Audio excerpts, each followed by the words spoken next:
क्या आप ये चाहोगे कि आपके बच्चे को भी ऐसा कुछ हो जाए? अज्ञान से, निरक्षर होने से या उपलब्ध ना हो पाने से यदि टीका नहीं दिया गया तो अनेक शिशुओं की ये ऐसी हालत हो सकती है।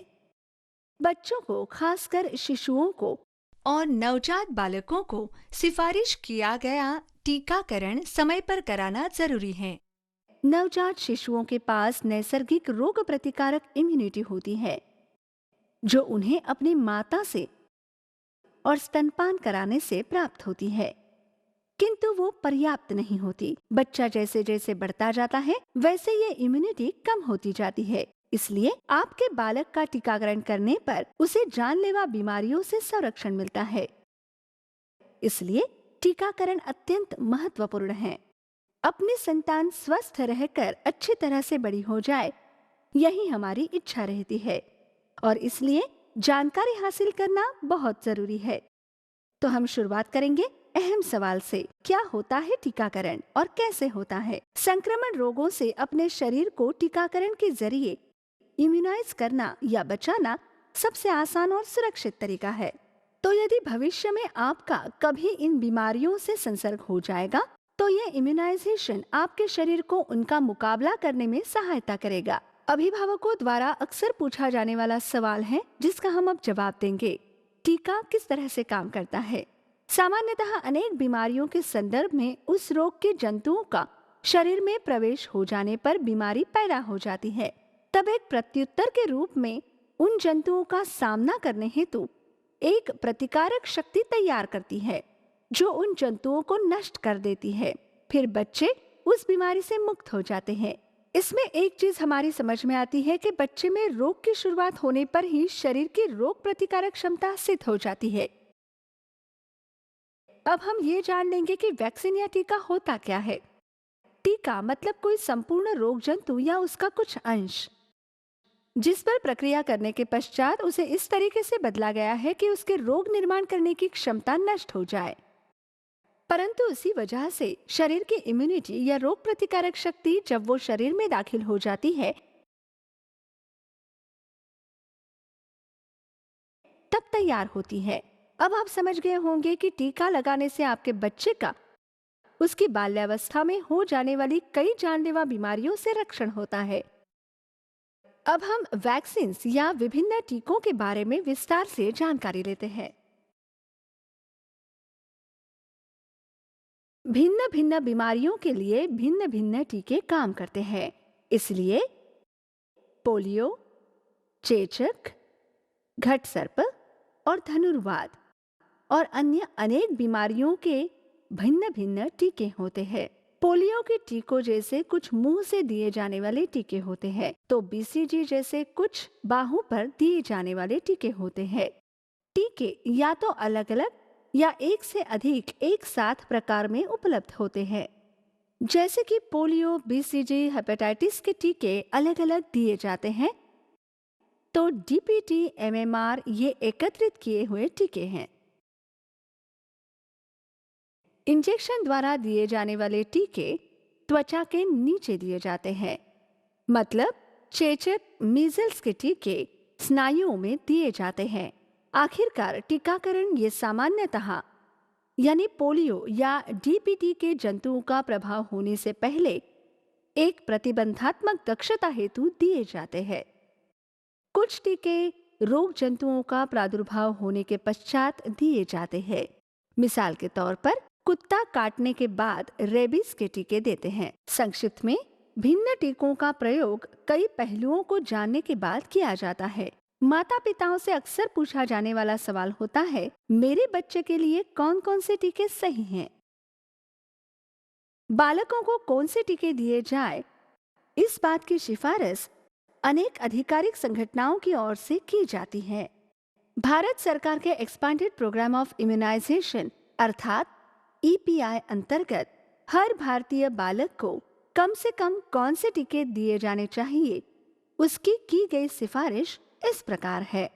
जन्म के बाद बालक को 6 जानलेवा बीमारियों से बचाने हेतु कुछ टीके दिए जाते हैं, जिनमें जन्म के पश्चात टीबी ना हो इसलिए बीसीजी, ओरल पोलियो वैक्सीन या ओपीवी पोलियो के लिए, जिसमें जन्म पश्चात 0 डोज, पहला डोज 6 से 8 हफ्तों के भीतर, दूसरा डोज 10 से 12 हफ्तों के होने पर, तीसरा डोज 14 से 16 हफ्तों के दरमियान और बूस्टर डोज बच्चा 15 से 18 महीनों का होने के पश्चात दिया जाता है। डिप्टेरिया, पर्टासिस और टिटानस के लिए डीपीटी की वैक्सीन ओपीवी के पहले डोज से लेकर बूस्टर डोज तक साथ ही देते हैं।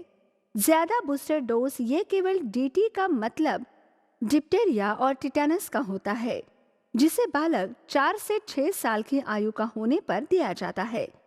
मीजल्स का टीका बच्चा 9 महीनों का होने के बाद दिया जाता है तथा टिटानस टॉक्साइड के इंजेक्शंस उसकी उम्र के 10वें और 16वें साल में दिए जाते हैं। Indian Academy of Pediatrics (IAP) भारतीय सरकार के निर्देशित EPI शेड्यूल के तहत बालकों को कम से कम इतने टीके लगाए जाने चाहिए, इसलिए उसका पुरस्कार करके उसे अनुमोदित करता है। किंतु IAP कुछ प्रकार के टीके और EPI के टीकों की और डोज देने की सिफारिश करता है। लाल रंग से निर्देशित किए गए टीके IAP के सिफारिश के अनुसार है। वो इस तरह है: हेपेटाइटिस बी इन्फेक्शन के लिए, HIV वैक्सीन, चेचक के लिए, मम्स, गोवर और रेबीज के लिए। अब चूंकि हमें विविध प्रकार के टीकों की जानकारी हो गई है, मन में अगला ये सवाल खड़ा होता है कि माता पिताओं को टीकाकरण से पहले और उसके पश्चात कौन सी सावधानी बरतनी चाहिए। नियोजित कार्यक्रम के अनुसार उसे पूरा करना काफी महत्व रखता है। टीकाकरण से पहले यदि कोई एडवर्स इफेक्ट या अनुचित परिणाम दिखाई दे तो उसकी पूरी जानकारी आपको अपने डॉक्टर से बतानी चाहिए। थोड़ी सी खांसी, जुकाम, डायरिया, हल्का सा बुखार ये टीकाकरण रोकने के कारण नहीं है। किंतु यदि बच्चे को तेज बुखार, बड़ी मात्रा में दस्त, न्यूमोनिया या अन्य किसी बीमारी की जांच होना या अस्पताल में भर्ती होना जरूरी होता है और बच्चा ठीक हो जाने तक टीका लगाना टाला जाता है। OPV का टीका डायरिया होने के बावजूद दिया जाता है, किंतु उसकी गणना ना करते हुए बालक ठीक हो जाने पर एक और डोज दिया जाता है। कोई भी टीका देने से पहले या पश्चात स्तनपान कराने में कोई आपत्ति नहीं है। टीका देने से पहले बच्चे को भूखा रखने की भी कोई जरूरत नहीं। टीकाकरण के कार्ड को संभाल कर रखिएगा और हर टीका लगाने के समय डॉक्टर साहब को बताने हेतु उसे ले जाइएगा ताकि उस पर उचित सूचनाएं लिखी जा सके। यदि टीका इंजेक्शन द्वारा दिया जाता है तो उस जगह पर स्पिरिट वाली कपास को अच्छी तरह से दबा कर रखें। इंजेक्शन की जगह मालिश करना या रगड़ना उचित नहीं। कंसल्टिंग रूम में और 30 मिनट तक रुकिए ताकि टीका देने पर कोई रिएक्शन तो नहीं हुआ, ये बात साफ हो जाए। टीका लगाने की अगली तिथि को ध्यान से याद रखें। टीका लगाने के कुछ दिन बाद यदि बच्चे पर कोई रिएक्शन हो जाती है या यदि वो विचित्र बर्ताव करने लगे तो डॉक्टर से तुरंत संपर्क करें। इस प्रकार आपने ये जान लिया कि टीका लगाने से पहले और पश्चात सावधानी बरतना काफी आसान है। अब हम ये देखते हैं कि बच्चे को एक ही बार एक से अधिक टीके दिए जा सकते हैं क्या, और फिर 2 टीकों के दरमियान कितना समय का फासला रखना होगा। बच्चों को ज्यादा से ज्यादा टीके लगाने की सिफारिश की जाती है और सब टीके उपलब्ध भी हैं। मिसाल के तौर पर OPV, DTP, HIV और हेपेटाइटिस बी ये सब टीके 6 और 8 सप्ताह की उम्र के दरमियान दिए जाते हैं। इसलिए यदि ये सब एक ही दिन दिए नहीं जाते हैं तो सुनिश्चित कार्यक्रम के समयानुसार नहीं दिए जा सकते। इसी कारण उन्हें एक ही दिन में दिया जाना आवश्यक हो जाता है।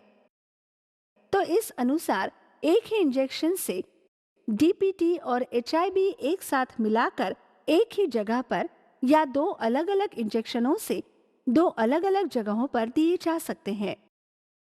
जैसे जैसे समय बीतता जाए वैसे वैसे विभिन्न टीके एक साथ देना मुमकिन हो जाएगा और बच्चों को बार बार सुई लगाने की जरूरत नहीं पड़ेगी। इस वजह से एक ही दिन में अलग अलग जगहों पर कितने भी विभिन्न टीके लगाए जा सकते हैं। किंतु अगर उन्हें एक ही दिन में देना नामुमकिन हो तो 2 टीकों में साधारणतः 4 हफ्तों का कालावधि रखा जाता है। कोई एक टीका आज लगाया, दूसरा 7 दिनों के बाद, तीसरा 7 दिनों के बाद, ऐसा लगाना अनुचित है। किंतु इस नियम को भी ओपीवी के पल्स टीकाकरण में दिए जाने वाले ज्यादा डोज एक उल्लेखनीय अपवाद है।